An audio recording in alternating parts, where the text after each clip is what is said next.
The world narrowed to the sound of fire eating stone. Maester Luwin lay on his side in the godswood, cheek pressed to cold earth, every breath a knife. The old weirwood loomed above him, white bark shimmering red in the bruised light, its carved face weeping sap like blood. Smoke crawled through the branches, tasting of char and ruin. Somewhere beyond the trees, Winterfell screamed. He tried to move and pain answered, sharp and hot in his belly, radiating outward like a spreading stain of molten metal. The spear. He remembered the iron-born boy, Darren, some nameless reaver with Theon's kraken on his breast, lunging as the castle fell apart around them. He remembered Bran's small, stricken face on the litter, the howling of the direwolves, Osha's braid swinging as she turned to fight. After that, only confusion and the ground rushing up to meet him. "Breathe," he whispered to himself, though his lips barely moved. "Just breathe, you old fool." The words came out as a wet gurgle. Blood bubbled at the corner of his mouth. He tasted iron and ash and the copper sting of fear. A maester should not fear death. He had said as much to dying men 100 times in the dark of the sickroom.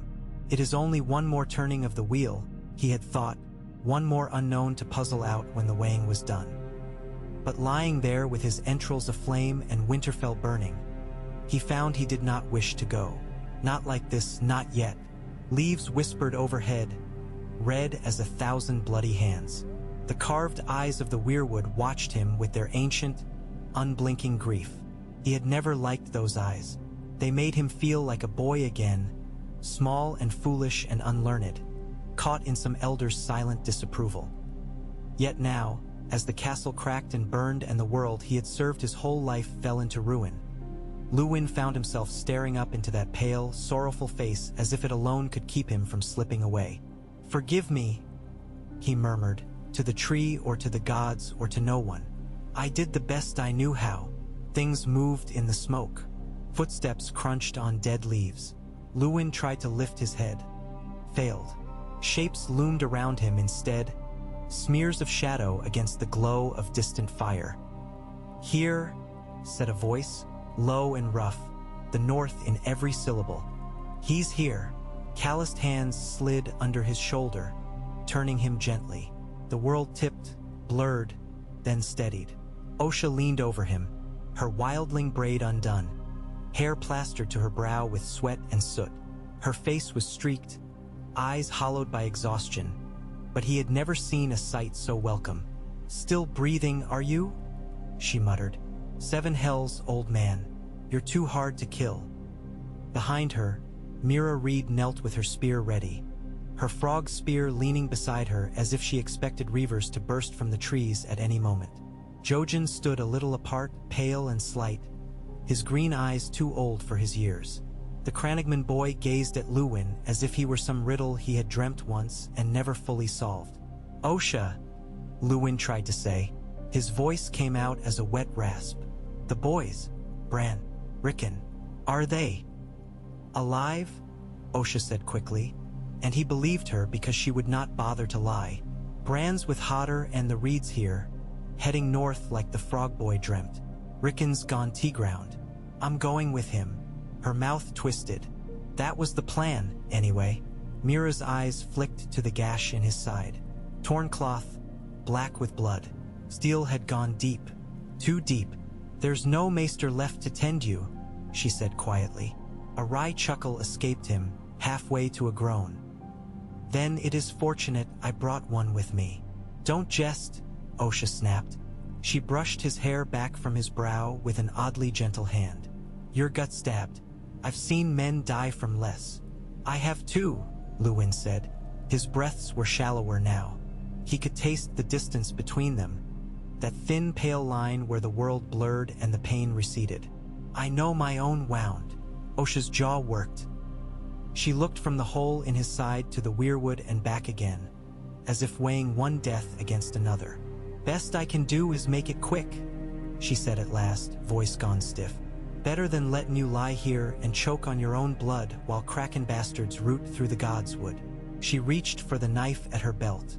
Luwin closed his eyes. He had expected fear. Instead, something in him loosened. Perhaps this was mercy. He had seen worse ends. Better a wildling's blade, beneath the old god's eyes, than a forgotten death in some smoky corridor or the Ironborn's play. "Wait," Jojen said softly. The boy's voice was faint but carried, cutting through the crackle of distant flames. Osha froze, knife half-drawn. Mira's fingers tightened on her spear. "You keep out of this, little frog," Osha said without looking back. "You saw what they did to his insides. He's done." "I know what I saw," Jojen replied. He stepped closer, his bare feet silent on the leaf-strewn ground. The green in his eyes seemed to deepen, a moss-dark shadow beneath the smoke. "And what I saw was not his death. Not here. Not yet." Osha swung round on him. "Your dreams didn't show the Ironborn neither, or this?" She jerked her chin toward the burning towers. "And all the rest. Dreams lie." "No," said Jojen with simple certainty. "They do not. We only fail to hear them right." He knelt by Luwin's side, heedless of the blood, and laid a cool hand on the Maester's wrist. His fingers were thin, but they held with surprising firmness. "I saw you beneath the roots," Jojen murmured. "Ink on your hands, snow in your beard, ravens on your shoulders, black as night. You were not dead." Luwin peered at him through a haze of pain. "Dreams," he whispered. "I am a Maester boy. I have chain links of bronze and iron and silver for all that can be known. You would have me trust your—" He coughed, choking on the thick taste of copper. "Your green seeing over the evidence in my own FL." "Esh. Yes," Jojen said simply. Mira shot Osha a troubled look. "He's had the dream more than once," she said quietly. "Since before we came to Winterfell. He never told me the face, but he said there would be a Maester and that he mattered." Osha swore under her breath. It sounded like something obscene in the old tongue. "The longer we stand here," she said, "the more chance some reaver with half a brain and a whole sword finds us. You want to drag him cross half the gods, would just so he can die slower?" "I am dying," Luwin said, oddly relieved to speak the plain truth. "Whether you used that knife or no." Jojen's grip on his wrist tightened. "No, you are not. I saw you with snow in your beard." Snow already flecked his beard, Luwin thought. Winter came early to old men. But that was not what the boy meant. "You said beneath the roots," he whispered. Jojen nodded. "The crypts," Luwin breathed. All his life at Winterfell, the crypts had loomed at the edge of his days like a shadow in the corner of a room. Never truly forgotten, never fully looked at. He had gone down often enough with Lord Eddard when the man wished to sit beside Lyanna's statue, or to show his children the long line of stone kings with swords laid across their knees. Yet there were deeper levels even he had never seen, tunnels long sealed, whispers of ancient cold. Places even a Maester, with all his questions, had learned not to ask about. Now, in the space between breaths, he understood that was a failing. "Take me down," he rasped. "To the crypts." Osha stared at him as if he had asked to be driven into a snowstorm naked. "You're bleeding out, not going on a goddamn tour. You think stone and mold's going to fix your guts?" "Not the stone," Luwin said. His hand twitched toward the weirwood. "The roots." Silence fell, heavy as a winter cloak. Mira Reed was the first to speak. "The old gods," she murmured. "The Starks," Jojen added. "They're kings of winter, sleeping with swords of stone. Their blood in this place and their stories. You think they will save him?" "I think," Luwin said slowly, feeling his way through the thought as he spoke it, "that I have been a blind fool for most of my life. The Maesters teach us the higher mysteries are naught but superstition. Glass candles that do not burn. Valyrian sorceries, long faded. Children's tales. Yet I have seen a dead man rise, and direwolves born in the snows of summer, and a boy who dreams the future and talks with crows. Perhaps there are mysteries higher than the Citadel knows, or admits." His hand slipped, weak as a falling leaf, and Jojen caught it. "I have a black iron link for what men think they know of magic," Luwin whispered. But knowledge changes. Weigh it anew, and if it is wanting, do something about it, Osha finished, her voice low. She looked at him with a strange, measuring gaze, as if seeing in him something that had not been there before. Ha! She sheathed her knife.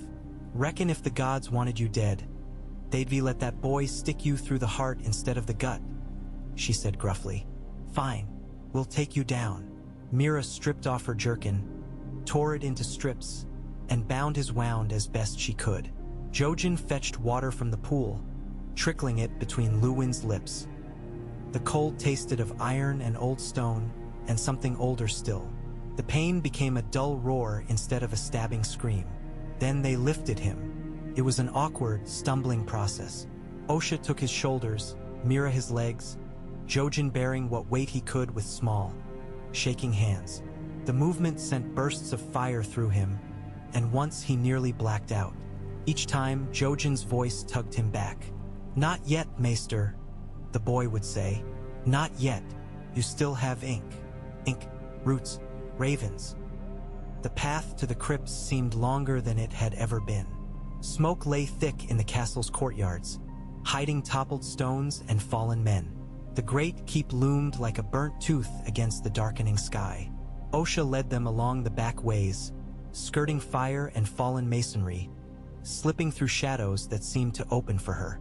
Twice they hid from Ironborn, reavers with blood on their axes and madness in their eyes, but neither band thought to look for prey limping toward the dead. The stone steps down to the crypts were damp and cold. Each jolt as they descended sent fresh agony through Luwin's belly, but he gritted his teeth and clung to consciousness like a miser to his last coin. The air grew cooler. The roar of the burning castle faded to a distant mutter. Shadows lengthened, taking on strange shapes, until the flickering torchlight Mira bore painted the stone direwolves with moving jaws and watching eyes. Kings of winter lined the halls, stern and silent beneath their cloaks of dust. Their stone wolves crouched before them, teeth bared. Luwin had brought Bran and Robb and Sansa and little Arya down here more times than he could count, spinning tales of the old kings to hold off the cold. Once, Arya had asked why the swords were stone instead of steel, and he had told her some nonsense about expense and old ways. He had never told them about the other story, half-whispered in the Maester's gray halls, that real swords had once lain on these laps, sharp as a winter wind, until they were removed for fear the dead might rise and remember how to use them. He remembered it now. There, Jojen said, as they passed the lowest row of Stark lords he knew. The boy's voice was distant, dream-struck. Deeper. This is as far as they go, Mira said. Past this it's only. Her torchlight brushed stone and vanished into blackness. A dead end. Luwin knew it well. Lord Eddard had come here when Jon Arryn died, to sit before the statue of some long-dead Stark lord and think alone with his ghosts. Luwin had left him there, respecting his silence. He had assumed there was nothing more to be seen. There, Jojen insisted. Osha shifted Luwin's weight and cowled at the wall. You've led us right into a bloody stone, she said. Unless your gods mean to turn him into a white. This is, the torch guttered. For an instant, the crypt was plunged into darkness broken only by the faintest glimmer of red, seeping in from somewhere that should not have had any light at all. Mira swore softly and shielded the flame with her hand. When it flared again, licking back to life, Luwin saw the wall differently. The stones here were the same gray as the rest, close-fitted blocks carved centuries ago. Yet thin pale roots threaded between them, hair-fine strands of weirwood crusted with dust. He reached out with a shaking hand and touched one. It felt like old bone beneath his fingers, cold and smooth. Your gods put their roots down deep, he murmured. Deeper than men, Jojen agreed. The root trembled under his touch. No, not trembled, tightened. A faint cracking sounded, the dry snap of mortar giving way. Dust sifted down. Mira jerked the torch back as a thin, jagged line opened between two stones, then another, like old scars widening. In the faint red glow, the cracks looked almost like writing. Osha, Luwin croaked. There, do you see? What I see is stone coming loose over our heads. she growled. "Come on, frog boy, you get in front. If anything falls, I'll use you as a shield." She eased Luwin down until he was half sitting against the nearest statue's plinth, his wound screaming protest. Jojen stepped forward, small and solemn, and pressed his palm flat to the stone where the roots showed. The reddish glow brightened, pulsing in time with something Luwin felt more than heard. A slow, ancient thudding, like the heartbeat of the earth. "Open," Jojen whispered, not to the wall but to the darkness behind it.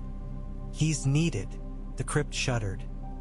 It was not the harsh shaking of siege engines or an earthquake. Rather a long, slow sigh, as if Winterfell itself were waking. Dust fell in a gray curtain. Stones ground together, centuries of weight complaining. And then, with a groan like a dying man, the wall shifted inward. Cold air rolled out, sharp and clean. It smelled of earth and snow and sap, of deep places where the sun had never reached. Mira swore again, more fervently. Behind the fallen stones, slick white roots coiled like frozen serpents, knotting together into an arch that had not been there before. Beyond that, the torchlight barely reached, swallowed by darkness that seemed almost tangible. "How," Mira began. "Later," Osha snapped. "Help me with him. If we're doing this madness, we're doing it fast." They half-dragged, half-carried him through the weirwood arch. The roots brushed Luwin's shoulders, cold as a grave. For a heartbeat he felt them in his mind as well, a prickle along his thoughts as if unseen eyes had turned to mark him. Then they were through. The chamber beyond was low and wide, carved from the same gray stone as the rest of the crypts, yet older somehow, the lines softer with age. The ceiling was thick with roots, white and twisted, descending like a frozen storm of bone. Some had grown into the walls, spreading in pale fans that almost resembled runes. Others dangled loose, brushing the floor like hair. In the center of the room stood a slab of dark stone, waist-high, its surface worn smooth. It might have been an altar or a table or a tomb. It might have been all three. "Down," Luwin murmured through clenched teeth. "Lay me there." They did as gently as they could. The stone was bitterly cold beneath his back, but the shock of it helped clear his head. He stared up at the tangle of roots overhead, at the faint reddish light that seemed to seep along them from some unseen source, and felt very small. "We shouldn't be here," Mira said quietly. "This feels wrong." "Old," Osha said. "Wrong and old aren't the same thing." Jojen stood at the foot of the slab, head tilted back, eyes wide. He looked like a child staring up at the night sky for the first time. "This is a heart," he whispered, almost reverent. "We're inside Winterfell's heart." Luwin swallowed. His wound burned.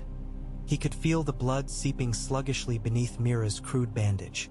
Without some sort of intervention, he would die here as surely as above. Perhaps quicker, from the cold. "What now, boy?" Osha asked, turning to Jojen. "You're the one with the dreams." "I saw ink," Jojen murmured, "and ravens, and blood. I saw roots like these wrapped around stone kings. I saw you, Maester, with books that were not books." He frowned, his gaze unfocusing, as if watching something no one else could see. "And I heard a voice." Luwin's skin prickled. "Whose voice?" "I don't know," Jojen said. "It spoke from the trees, from the snow. It said, 'The wolf must remember itself, or the night will remember him.'" Osha scratched at her braid. "That sounds like the sort of nonsense men mumble right before they freeze to death." Luwin, despite himself, felt a flicker of scholar's curiosity, sharp as ever beneath the pain. "And what does it mean?" "That you are a wolf who forgot," Jojen said softly. "Or no, not a wolf. A man who serves wolves, but also serves other masters. You have two chains, Maester.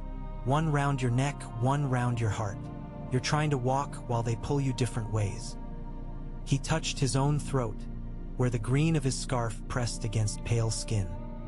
Luwin's hand went to his chain by reflex.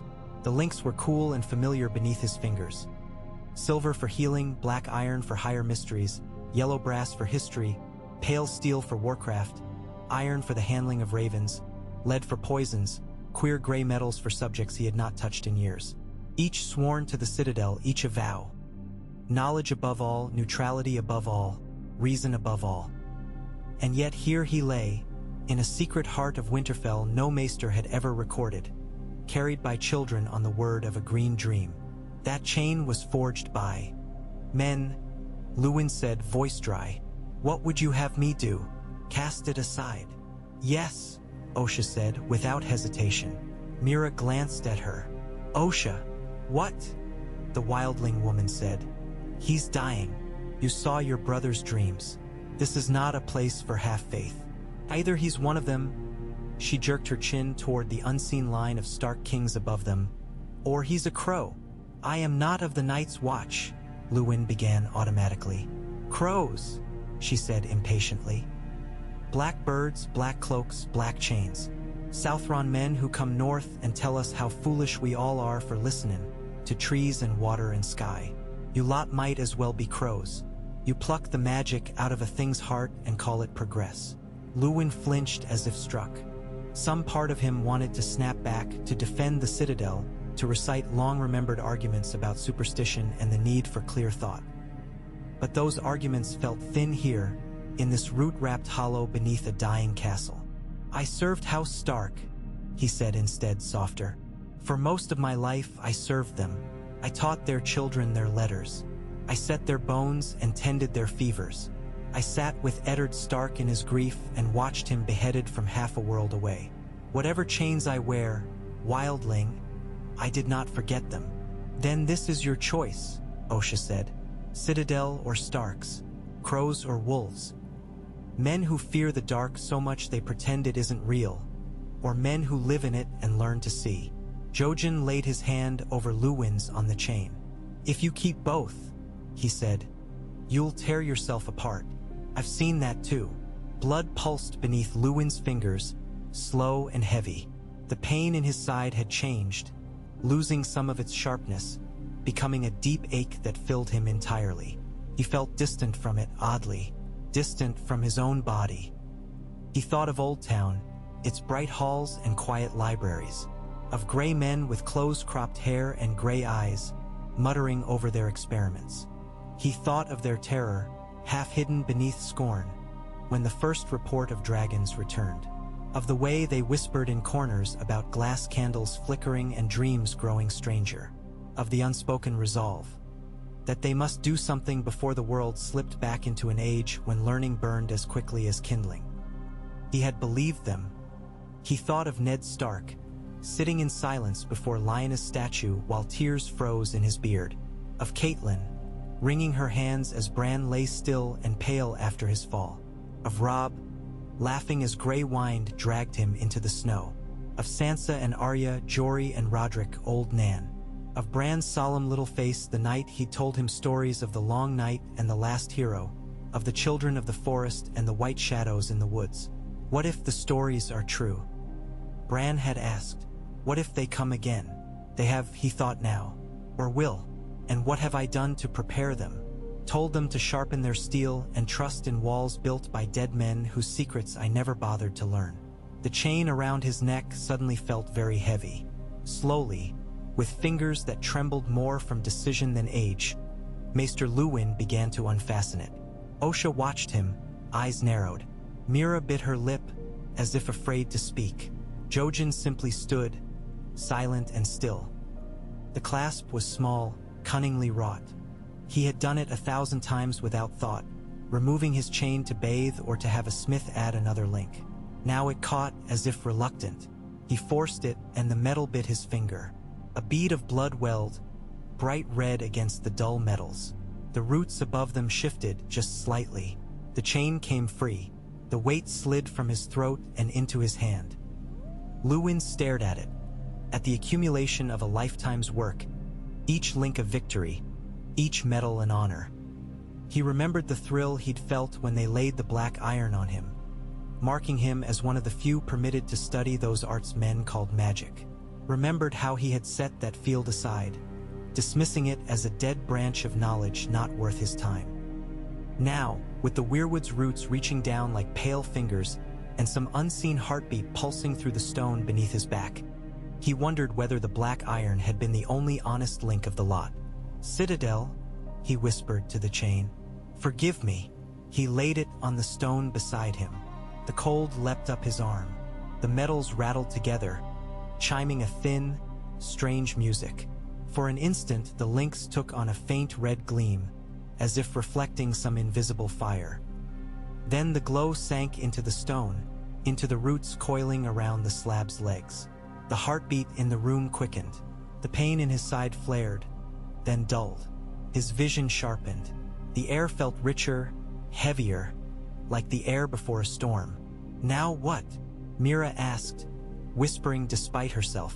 Jojen swallowed. "Now blood." "You've had that," Osha said brusquely, glancing at the dark patch spreading beneath Luwin. "More than enough." "Not his," Jojen said. "Yours, mine, ours." He looked up at the roots, at the faint ruddy glow crawling through them. "The Starks bound this place with blood and vows." "That's what you wrote," he said to Luwin, though Luwin was certain he had never written any such thing. "That's what you will write, once you remember how to read it." Luwin blinked. The boy's words slid over his mind like water over stone, leaving strange shapes behind. "Ink," he murmured. "Ravens, roots, blood." Osha made a disgusted sound. "Blood magic, figures." Every time someone wants to do something big and stupid, it comes down to cutting themselves and hoping the gods are watching. "Sometimes they are," Jojen said, and there was an old sorrow in his young voice. Mira squared her shoulders. "What do we have to do?" "Nothing," Luwin said sharply. "You will do nothing." He forced himself upright, biting back a groan, until he sat propped against the slab's raised edge. "I won't have children shedding blood for my sake." "Bit late for that, old man," Osha said. "We're half spent already getting you down here." "Not for this," Luwin insisted. "I won't." "You may not get to choose," Jojen said gently. "The choice was made long ago, when the first of them called the trees to witness their vows. When the first Wolf King cut his palm and bled on the snow to bind Winterfell to his blood. When they said, 'There must always be a Stark in Winterfell,' they were not just talking about where the Lord sleeps." Luwin's breath hitched. He had always taken the old saying as metaphor, a reminder that the North needed steady rule. He had never asked himself what else it might mean. "You saw this?" he asked. "In your dreams." "In pieces," Jojen said. "In roots and snow and stone. I saw a man in gray robes, a black chain heavy on his throat, standing where you lie. I saw him read words carved in ice and bark. I saw him write new ones in ink and blood. When he was done, the ravens flew a different way." There were questions Luwin wanted to ask. How, why, when, but they were swept away by the feeling swelling in the room. The unseen heartbeat had become a steady drum now, echoing in his bones. The roots above them trembled. Somewhere far above, he thought he heard the faint, distant cawing of crows or ravens. Answering. "Osha," he said, surprising himself, "do you believe in the old stories?" "Truly," the wildling woman snorted. "I believe in cold, and hunger, and white shadows that walk with blue eyes and kill with cold fingers. The rest's just words men use so they don't piss themselves when the night comes." She met his gaze. "But I've seen the trees listen. I've seen that." "Then," Luwin said slowly, "if there is any chance at all, that some old-bound magic here can be rekindled, should we not take it? Not only for my life, but for theirs?" He thought of Bran heading north on Giant Hotter's back, of Rickon disappearing into the Wolfswood, of Robb marching to uncertain war. For the Starks. Osha looked at him for a long moment. Then she sighed, a heavy, put-upon sound. "Madness," she muttered. "Southron madness." She drew the knife from her belt again and turned the blade in her hand. "Fine, I'll give your trees a taste." She slashed her palm in one swift movement, harsh and practiced. Blood welled dark, dripping down her wrist. "Mira," Jojen said softly.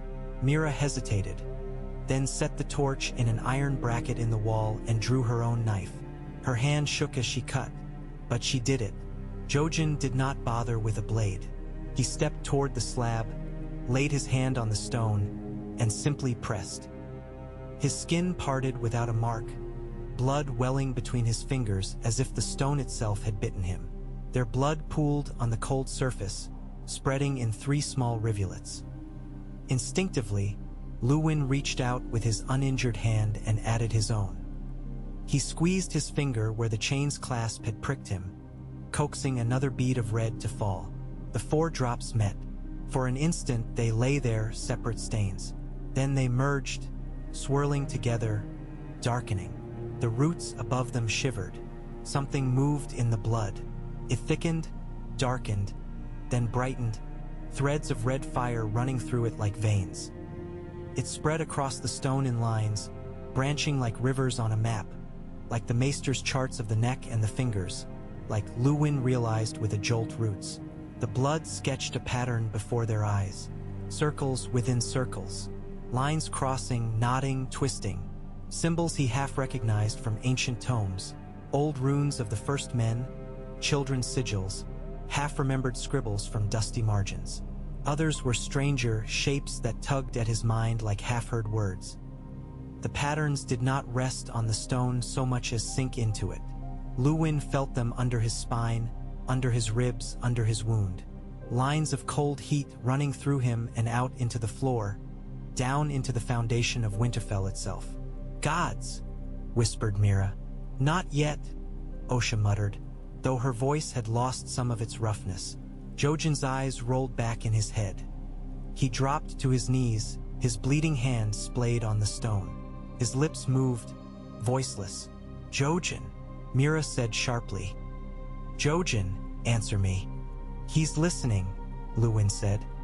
His own voice sounded strange to his ears, distant and hollow, as if he too were far away. His vision blurred. At first he thought he was fainting. The root-carved ceiling wavered, the torchlight smearing into red and gold streaks. Then the roots were not roots but branches, and above them a sky spread, pale and cold and littered with stars. Snowflakes drifted down, slow and silent, each one a tiny, perfect pattern of ice. He was standing, though he had not risen. His belly did not hurt. His chain was gone. Winterfell lay before him, but not as he knew it. The walls were lower, rougher, crowned with frozen spikes. The great keep was smaller, its stones raw and ungentled. There were no towers of the first keep or the guard. Instead, a single long hall squatted in the courtyard, smoke streaming from its roof. Men stood on the ramparts, cloaks of white fur billowing, faces hard as the stone they guarded. Wolves prowled beside them, huge gray shapes with eyes like embers. A man stood on the battlements above the gate, his hand resting on the head of the largest wolf. His hair was dark, his beard shot with frost, his cloak heavy with snow. When he turned his face toward Luwin, there was something familiar in the set of his jaw, the lines around his eyes. A Stark, an old Stark, perhaps the first. "The night remembers," the man said. His voice came from everywhere at once. From the walls, from the weirwoods, from the breath of the wolves at his side. Even when men forget, Luwin tried to speak, but his tongue felt thick. "What is this place?" he asked, though he knew. "What have you done to me?" The Stark Lord's lips curved, not in a smile but in something see. "Older, you came to us," he said, "brought by the blood of our wolves and the will of the trees. You are in the root of Winterfell, Steelmaester, the place beneath the place, the memory beneath the stone." Memory, Luwin thought. Of course, he was within the weirwood's memory, or some echo of it. The children's tales said the old gods watched through the eyes of the trees, remembered everything ever done in their sight. He had never truly believed it, not in this literal way. Now he felt those eyes on him all at once. "I am dying," he said. "If this is some last fancy of my mind, do you think your mind could make me?" The Stark asked dryly. You overreach, Maester. Luwin swallowed. The air smelled of frost and smoke and something electric, a sharp metallic tang that raised the hairs on his arms. What do you want of me? He asked. What do you want of us? The Stark corrected. You cut your throat free of the southern chain. You bled on our stone. You came into our heart. That is no small thing for your kind. Once, long ago, we trusted your sort. We let you into our halls. We let you into our stories. You took them and filed their teeth, made them harmless. Then you forgot they ever bit. Luwin flinched. I did what I was taught, what seemed best. For whom? The Stark asked softly. For men, for neatness, for walls that do not tremble when the trees whisper, for books that do not change when you close them. For a world where wolves are stories and shadows on the snow are only shadows. Yes, Luwin said. For that, a world without dragons and wights and sorcerers is safer. Until the dragons hatch again, the Stark said. Until dead men walk. Until the snow comes on the wrong wind and your safe walls crack. You have no songs for that world, Maester. No words. You blunted them all long ago. Wind rushed through him, a swift, ghostly thing. In it he heard snatches of speech, like voices echoing down a long corridor. Maesters in Old Town declaring the age of magic ended, lords nodding and funding their work, priests muttering about heresy, farmers telling their children the old tales as only tales, weakening them, thinning them, until they were fragile as frost in sunlight. And what would you have me do? Luwin asked helplessly. Turn back time? Unlearn centuries? No, said the Stark. Remember. The word shook him. Remember what? He whispered. What you are, said the Stark. What we are. What this place was built for. Winterfell is not just stone, Maester. It is a promise. A knife held at the throat of the night. A word spoken against the white silence. We remember, the first of us said when the night walked out of the woods. Remember what? The night asked. That we are here, he told it. That we are watching. That when it comes again, we will be waiting. The wolves at his side lifted their heads, nostrils flaring. Their breath steamed in the cold. You think your books and your chains make you wise, the Stark went on. But you are not so different from the men who first carved these walls. You learn what you can with the tools you have. You forget the rest. We did not ask you to unmake the world, Steelmaester, only to see all of it. I did not see this, Luwin said, looking around at the snow-dusted yard, the old hall, the wolves. Weirwood dreams and root hearts and bargains with trees. I am a healer, a raven keeper. I mend bones and send letters. You are also a man who can read, the Stark said, who knows the weight of words. That is why the roots called you. His gaze sharpened. The last time the night came, it was held back by a man with a sword and a woman with a song and a child who walked in places no man should. This time, the night remembers them all. It will not come the same way. You must not resist it the same way. You must write a different story. Luwin's heart pounded.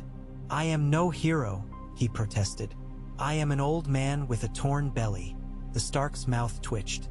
You are not a hero. Heroes are for songs. You are a scribe. Scribes remember. Scribes change stories. Sometimes that matters more. The sky above them dimmed. Snow swirled thicker. For a moment the Stark Lord's face blurred, replaced by others. Men and women with wolf's blood in their faces, some crowned, some cloaked in fur, some wearing nothing but snow. Their voices merged into a low, wordless rumble, like a pack's growl. Listen, they seemed to say. Right? Bind. How? Luwin pleaded. Tell me how. The world cracked. He was falling, tumbling through darkness threaded with white roots. Symbols burned around him, carved in ice and stone and bark. Spirals, crosses, knives, eyes, wolves. His mind strained to fix them, to memorize them, to fit them into the lattice of languages he knew, Old Tongue, Valyrian script, the runes of the first men, but they slid away whenever he focused on them too closely. They were older than his categories, newer than his words, both at once. Around him, voices murmured.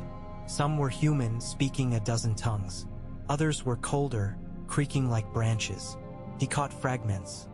There must always be a Stark. The wall remembers. Blood calls to blood. Hide her. Ned. The lone wolf dies. Not enough. Never enough. Then he hit stone. The shock drove the breath from his lungs. He lay there, stunned, staring up at Roots. He was back in the hidden chamber.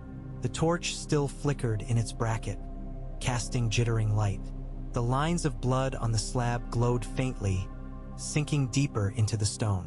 Jojen knelt at his feet, swaying, his face white as chalk. Mira hovered beside him, one hand on his shoulder, eyes wide with fear. Osha leaned against the wall, her cut hand wrapped in a scrap of cloth, watching Luwin with wary suspicion. "You were gone," Mira blurted. "Your eyes rolled back. You stopped breathing. For a moment, I thought, I am here," Luwin said hoarsely. His throat felt scraped raw. His wound, he touched his side, bracing for agony. There was pain, but it was different now, dull and deep instead of sharp and tearing. The bandage was still wet, but it was no longer soaked. "I am not whole," he added, because he was too much a maester to lie. "But I am not dying. Not quickly, at least." Osha snorted. Trust a southerner to make that sound like good news. Jojen's green eyes met Luwin's. "You saw," he said. It was not a question. "Yes," Luwin whispered. "I saw, or I dreamed. Or the tree dreamed through me." Mira's grip on her brother tightened. "What did you see?" she demanded. "What did it say?" "A great deal," Luwin said, mind already racing, shelves of memory opening like doors. "More than I can repeat at once. I will need ink, parchment, ravens, ravens." He heard them now, faint but growing louder, the distant croak and flutter of wings. They were somewhere above, in the rookery perhaps, or in the trees. Their minds brushed his like the touch of feathers. He had always been good with ravens. He could coax them to new perches, train them to fly new routes. But this felt different, deeper, as if the lines between their paths had thickened, tying not just tower to tower, castle to castle, but root to root. "They do fly a different way," he murmured. The boy was right. "What in the 7 bloody hells are you talking about?" Osha demanded. "Later," Luwin said, echoing her earlier words. "Assuming we have one." He tried to sit up further and hissed as pain flared. Mira moved to help him, bracing his shoulders. He gritted his teeth and endured until he was propped against the slab's edge. "Listen to me," he said. "All of you, what we did here changed something. Not just in this room. In Winterfell. Maybe beyond." "You sound like a bloody sorcerer," Osha muttered. "Do I?" Luwin gave a humorless chuckle. "I feel like a very frightened old man who has just realized the world is larger than he thought." He closed his eyes for a moment, reaching inward, downward. The pattern he had glimpsed, the circles, the lines, the runes, still glowed faintly in his mind. If he focused, he could feel threads stretching out from this chamber, up through the crypts, into the weirwood's roots, out across Winterfell's walls. They hummed with a quiet energy, like wires carrying some invisible charge. At their ends, he sensed emptiness, waiting. "The Starks bound this place once," he said slowly. "With blood and words and the trees. They made Winterfell into more than stone. Into a ward, a knot in the world. If the stories of the long night are true, if the dead rose and the white shadows walked, then Winterfell was built as much to watch them as to rule men." "Then why is it burning?" Osha asked flatly. "Because men forget," Luwin said. "Because we let the wards rot. The vows weakened. The words were misremembered, filed down into tales. The promise behind them was lost." "And you think you can fix it?" Mira said, an edge of disbelief in her voice. Luwin swallowed. "I think," he said, choosing each word with care, "that the trees chose me to try." Jojen smiled faintly. "I told you he mattered. You said he didn't die, Mira retorted. You left out the part about him turning into some bloody tree witch. Jojen shrugged. Dreams aren't books. They don't always give you every word. Luwin flexed his right hand.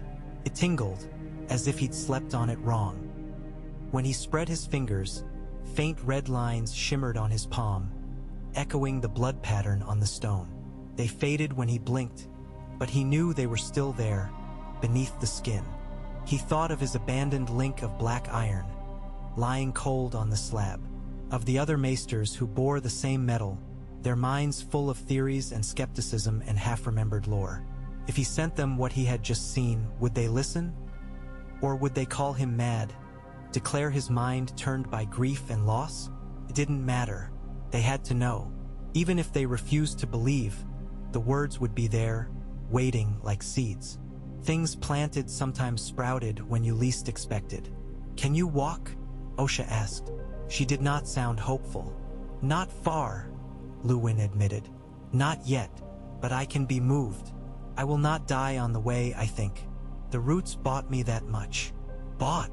Mira repeated sharply. What did they take? My certainty, Luwin said.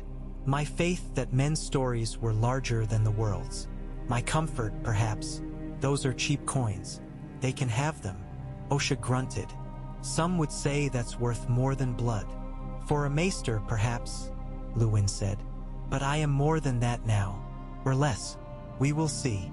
He reached for his chain, meaning to at least carry it, but his fingers hovered over it instead. The sight of it on the stone, broken from his throat, lying amidst roots and blood, felt right. Leave it, Osha advised, seeing his hesitation. You go back to wearing that thing after what you just did. You'll have the trees choking you in your sleep. Luwin managed a thin smile. I doubt the trees care so much for appearances. But no, it belongs here now, like an offering. He looked at Jojen. You said you saw ink, he said. Books that were not books. Where?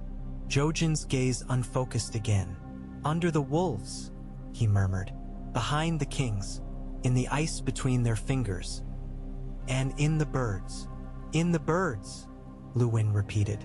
Ravens, of course. Knowledge that flies, words that travel. Then that is where we begin. He drew a breath, tasting cold and stone and the faint tang of sap. Get me back to my chambers if you can, he told them. If they still stand. If not, anywhere with a table and a feather. There is much to write, and I think the ravens are impatient. They moved him again, more carefully this time. In the crypts, the air felt different, sharper somehow. The statues of the Stark kings seemed more watchful. As they passed, Luwin fancied he saw frost gather on their stone swords, a thin shimmering film that melted an instant later when the torchlight touched it. Madness? Osha muttered again, but there was awe mixed with the contempt now. The climb back up was agony, but it was the clean agony of muscles and torn flesh, not the creeping numbness of a man fading. When they emerged into what remained of the courtyard, the sky above Winterfell was a smear of smoke and sunset. The fires had died down in some places, still raged in others. The great hall's roof had collapsed. The inner gate hung askew. Men moved through the ruins like ants in a dead hive, ironborn searching for plunder, fleeing small folk, the occasional Northman too stubborn to die. No one looked at the four of them. Osha led them along the shadowed side of the keep, slipping between fallen stones and broken carts with the quick, sure grace of someone used to skulking. Twice they had to duck behind rubble as bands of ironborn passed. Both times, Luwin felt something strange. A prickling across his skin, followed by a subtle shifting in the air, as if the wind itself bent around them. The Reaver's eyes slid past their hiding place, unseeing. You feel that? Osha whispered once, after a particularly narrow escape. Like something pulled their gaze away? Yes, Luwin said softly. Winterfell remembers its own, it seems.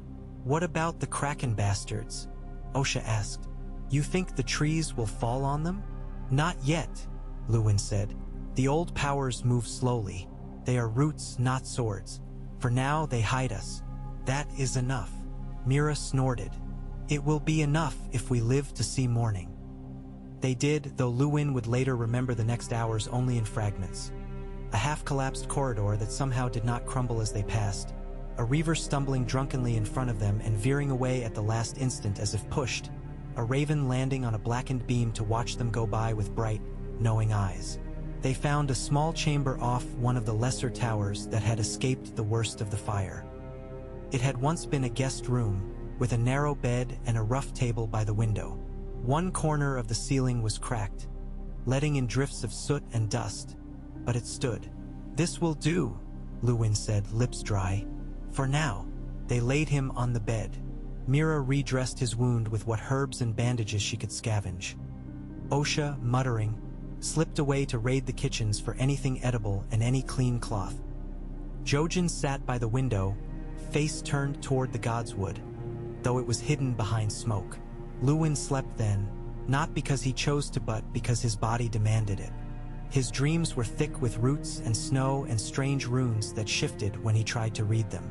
Once he jolted awake with the taste of iron on his tongue, convinced he'd been speaking some other language. The room was still, save for the slow breathing of the others. Dawn's gray light seeped through the cracked ceiling. He tried to sit up and found it easier than before. The pain had dulled to a low, throbbing ache. Mira stirred and was at his side in an instant, pushing him gently back against the thin pillow. "Careful," she said. "You're not mended." "No," Luwin agreed, "but I am alive, and that is improbable." Osha, curled on a pallet by the door, snorted herself awake. "If you're well enough to use words like that, you're well enough to eat," she said, tossing him a hunk of stale bread. "Here. I stole it from some ironborn who was too busy pissin' on the great hall to notice." He took it, grimacing at the hardness, and chewed slowly. Every swallow sent a faint flicker of pain through his belly, but food steadied him, made the room feel less like a dream. "I need ink," he said when the bread was gone, "and parchment, and a quill if any survived." Mira frowned. "You should rest." "I will rest when I have done what I must," Luwin said, more sharply than he intended. He gentled his tone. "Forgive me, but time may be shorter than we think. The tree showed me glimpses of snow, of walking dead, of a wall of ice cracking under a pale sky. I do not know when, but soon enough that we cannot afford to waste hours." Jojen nodded slowly, green eyes intent. "He's right," he said.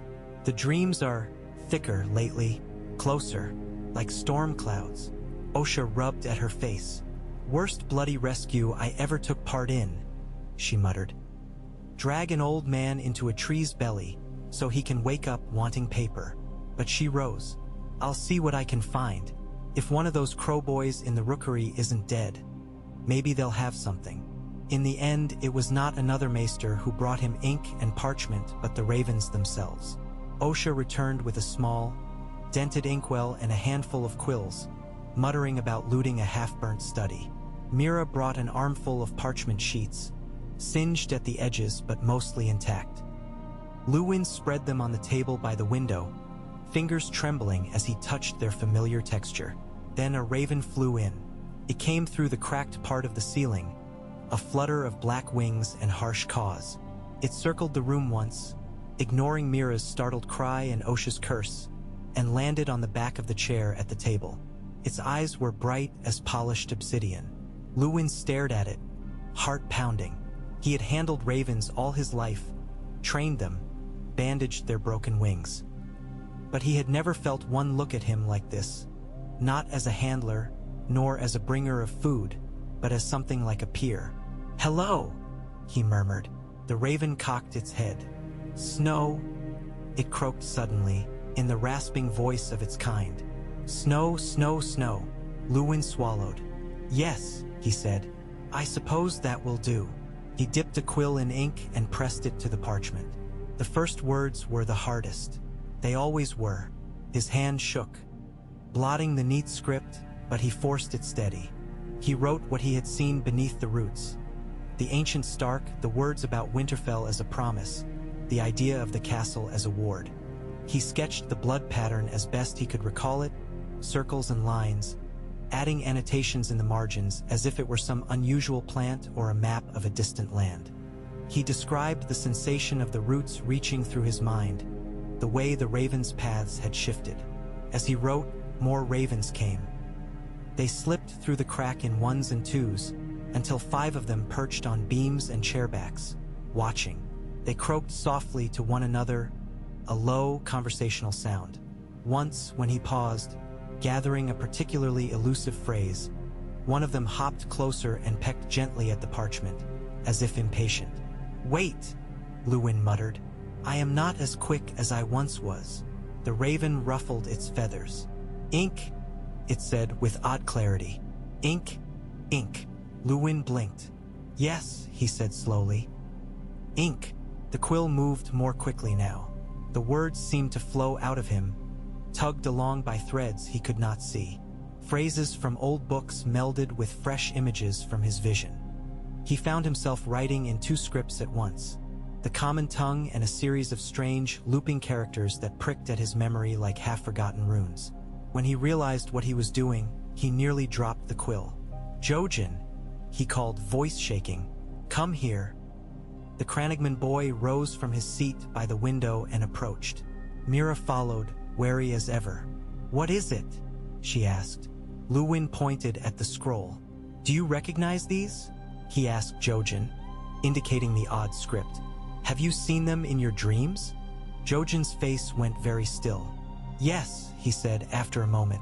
"On ice, on the others' blades, on their bodies, and on trees, but not like that." He pointed to where Luwin had written the characters alongside common words, linking them. "Not soft, more like carved." "Language," Luwin murmured. "A language of frost and root. Tonight I write my first words in it and hope the tree forgives my accent." Mira shivered. "You're playing with things men were not meant to touch," she said. "Yes," Luwin said quietly. "But the night is coming whether we play with them or not. I would rather be clumsy with the right tools than skillful with the wrong ones." He finished the page he was on, sanded it, and set it aside to dry. The ravens watched each movement with unnerving intensity. "Who will you send it to?" Mira asked. "Everyone," Luwin said. "No one. I do not know yet, but at least to places that still remember what snow feels like." He rolled the first sheet carefully, tied it with a thong, and sprinkled it with a pinch of dried moss from his pouch. A habit he had picked up in the neck, a charm against damp in swamp air. Old habits had their uses. The ravens shuffled, as if in anticipation. He chose one, a sleek black bird with a chip out of its beak, and tied the roll to its leg. "White Harbor," he said, meeting its bright gaze. "Lord Manderley. If anyone still respects old stories and new threats, it is he. The North will need to know what Winterfell truly is, if any of this is to matter." The raven pecked at his thumb, not hard enough to break skin, but enough to feel. "Snow," it croaked again. "Snow, snow." "Yes," Luwin said. "Snow." He carried it to the crack in the ceiling with Mira's help. The bird launched itself into the pale sky, wings beating. Another raven hopped onto the chair. Luwin tied a second message, shorter this time, a summary of his vision and a warning, to its leg. "Castle Black," he murmured, "to the Lord Commander of the Night's Watch. They stand at the first wall, but they do not know what lies behind them. They must." "Snow," croaked this raven too, but differently, stretching the word, making it almost a name. "Snow." A chill ran through Luwin. He thought of Jon Snow up on the wall, Ned Stark's bastard with the Stark looks and the not Stark name. His hand tightened on the raven's leg. "Yes," he said again. "Snow. Find him if you can." The raven cawed once and vanished through the crack. He sent more messages. One to the Citadel in Old Town, phrased as a cautious inquiry couched in scholarly doubt, full of questions that might pry open closed minds. One to the Dreadfort, though he wrote that one with reluctance, hoping knowledge might chain even a Bolton's cruelty. One, after long hesitation, addressed only to the trueborn heirs of Winterfell, wherever they may be, entrusted to a raven that had once flown often between the castle and the King's Road. By the time he was done, the light had shifted. His hand ached, his wound throbbed, but he felt clearer, less like a man swept along by hidden currents, more like one steering, however clumsily. "This is only a beginning," he told Jojen and Mira as he sanded the last sheet. "Words alone will not hold back the dark, but they can call to those who can. And there is more to learn, much more." "From the trees?" Mira asked skeptically. "From the trees, from the roots, from the stones, from the way the ravens fly," Luwin said. "From old stories reread and new ones carved. I must go back down when I am strong enough. There were doors I did not open, voices I did not follow." Osha groaned. "Bloody wonderful," she said. "We risked our skins to drag you out of there. Now you want to crawl back in." "I think the crypts are safer than the hall these days," Luwin said dryly. "Besides, you and the boy are leaving soon, are you not? The Ironborn will not hold Winterfell forever. Others will come. Some may not be friendly to a maester who has been talking to trees." Osha's eyes flicked to the window. Smoke still smudged the sky, but beneath it he could see the faint glint of movement beyond the walls. Whoever came next, Northern bannermen reclaiming their stronghold, Bolton men, Freys seeking glory, it'll not be simple. "We'll slip out soon as there's a gap," she said. "Take the little lordling wolf where he needs to go. I said I'd get him there, and I will." "Good," Luwin said. "Bran should not be here when whatever is coming comes. He has his own path, one that likely runs further into the trees than mine ever will." Jojen nodded. "He will be needed where the roots are thickest," he said softly. "You will be needed where the walls are. Then we each have our work," Luwin said. He leaned back, exhausted, and let his eyes close.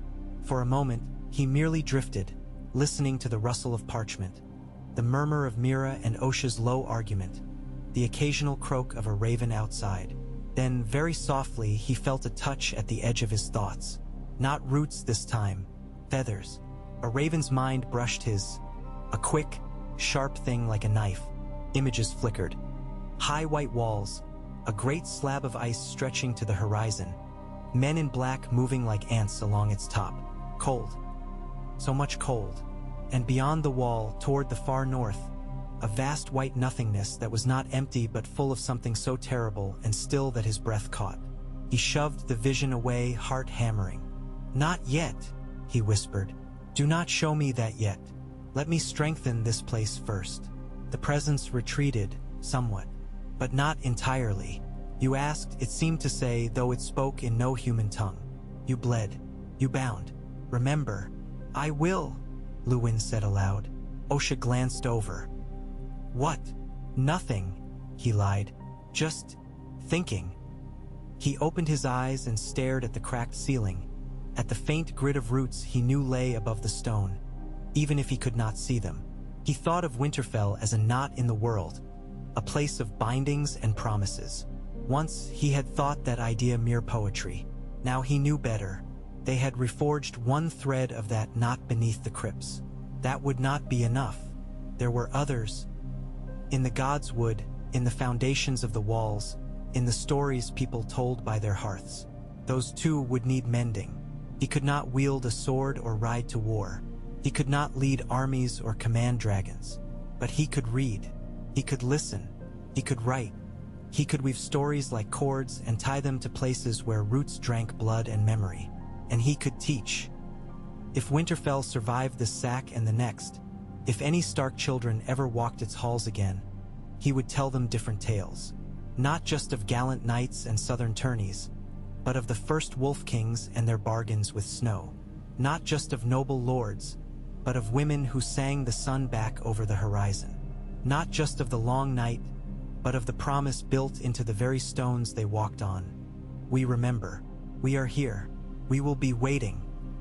Perhaps, if he did his work well enough, those stories would live in them as more than words. He closed his eyes again, feeling the faint pulse of the roots below, the beat of wings above. "I am Maester Luwin," he whispered to himself, to the room, to whatever listened. "I served House Stark. I still do, but I am more than the Citadel's chain now. I am Winterfell's scribe." The roots answered, ever so softly, with a rustle like the turning of a page. And somewhere far to the north, beyond the wall, in a place of blue cold and white silence, something ancient stirred, tilted its head, and felt, faintly, for the first time in a very long while, the memory of a promise. "Winterfell remembers," the roots whispered through him. "This time," thought Luwin, "it will."